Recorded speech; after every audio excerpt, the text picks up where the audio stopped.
आज का बाइबल का वचन इज़ेकियेल का ग्रंथ अध्याय 9 वचन 1 से 7 और अध्याय 10 वचन 18 से 22 और आज का सुसमाचार सम्मति के अनुसार अध्याय 18 वचन 15 से 20।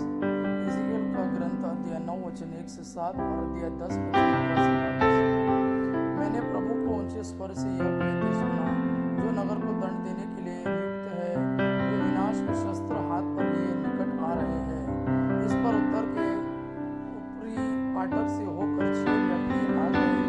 नगर का विनाश करने के लिए उनके हाथ में शस्त्र थे। उनमें से एक चाटी के कपड़े पहने था और उसके कमरबंद से लेखन सामग्री की थैली लटक रही थी। वे आकर कांसे की वेदी के पास खड़े हो गए। तब इस्राएल के ईश्वर की महिमा जो केरूबों के ऊपर विराजमान थी, ऊपर मंदिर की देहली पर आ गई।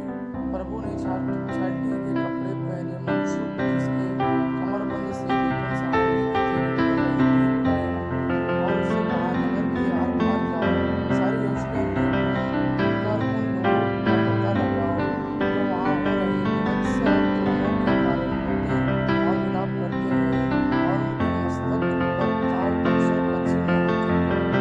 मैंने उससे यह कहते सुना, इसके पीछे पीछे चलो और सभी निवासियों को दया की ना मारो, कोई कष्ट ना पाए, कोई बड़ों को नहीं बोलते हो, बूढ़े नहीं बच्चों स्त्रियों को दया किए बिना ना मारो, कि उनके पर घाव अक्षरों का चिन्ह अंकित है, उन पर हाथ मत लगाओ। मंदिर से शुरू करो। उन्होंने पहले मंदिर के सामने के घरों को मार डाला। तब उसने उनसे कहा, मंदिर को अपवित्र करो और वर्तमान बंदी का नाश करो। इसके बाद वे हत्या का पश्चाताप कर वे आगे बढ़कर नगर के लोगों का पलटवार किया।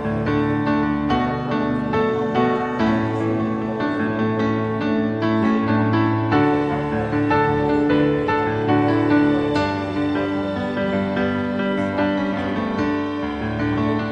द्वार के पास उनके बड़े भय के ईश्वर की महिमा उनको हर तरफ छाए रही। वे बलि चढ़ाने के समय कभी तलवार या कभी बाण से गिरते समय उसकी गर्दन में से गुजरने का था। अरब में संध्या की वेदी प्रत्येक दिन 4 दिन और प्रत्येक दिन 4 पहर थे, और उनके बंधुओं में जो मनुष्य के जैसा हाथ थे, उनके मुंह में वही आकृति थी जैसे मैंने द्वार के पास देखा था, और प्रत्येक अपने सामने सीधे आगे बढ़ता जा रहा था। आज का सुसमाचार सम्मति के अनुसार अध्याय 18 वचन 15 से 20। यदि तुम्हारा भाई कोई अपराध करता है तो जाकर उसे अकेले में समझाओ। यदि वह तुम्हारी बात मान जाता है तो तुमने अपने भाई को बचा लिया।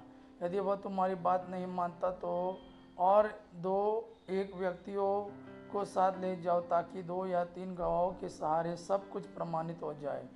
यदि वह उनकी भी नहीं सुनता तो कलीसिया को बता दो, और यदि वह कलीसिया की भी नहीं सुनता तो उसे गैर यहूदी और नाकेदार जैसा समझो।